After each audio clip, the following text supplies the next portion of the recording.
যৌথ সমাবেশে ৮ দলের শীর্ষ নেতাদের ঘোষণা, জুলাইয়ে উৎসর্গিত রক্ত ও জীবনের স্বার্থ রক্ষায় জুলাই সনদের আইনি ভিত্তি নিশ্চিত করতে তফসিলের আগে গণভোট দিতে হবে।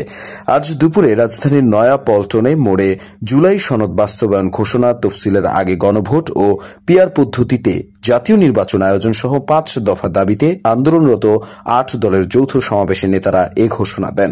ইসলামী আন্দোলন বাংলাদেশের আমির মুফতি সৈয়দ মোহাম্মদ রেজাউল করিমের সভাপতিত্বে সমাবেশে বক্তব্য রাখেন বাংলাদেশ জামাতে ইসলামীর আমির ডাক্তার শফিকুর রহমান, বাংলাদেশ খেলাফত মজলিসের আমির মাওলানা মামুনুল হক, খেলাফত মজলিসের আমির অধ্যক্ষ মাওলানা আব্দুল বাসিত আজাদ, নিজামে ইসলামী পার্টির আমির অধ্যক্ষ মাওলানা সরওয়ার কামাল আজিজি, বাংলাদেশ খেলাফত আন্দোলনের আমির মাওলানা হাবিবুল্লাহ মিয়াজি, বাংলাদেশ ডেভেলপমেন্ট পার্টির সভাপতি অ্যাডভোকেট আনোয়ারুল হক চান, জাতীয় গণতান্ত্রিক পার্টির জনাব রাশেদ প্রধান সহ ৮ দলের নেতাকর্মীরা।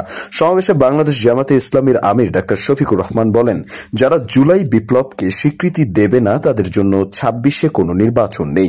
২৬-এর নির্বাচন দেখতে হলে জুলাই বিপ্লবকে স্বীকৃতি দিতে হবে, আর সেজন্য জুলাই সনদের আইনি ভিত্তি নিশ্চিত করতে হবে।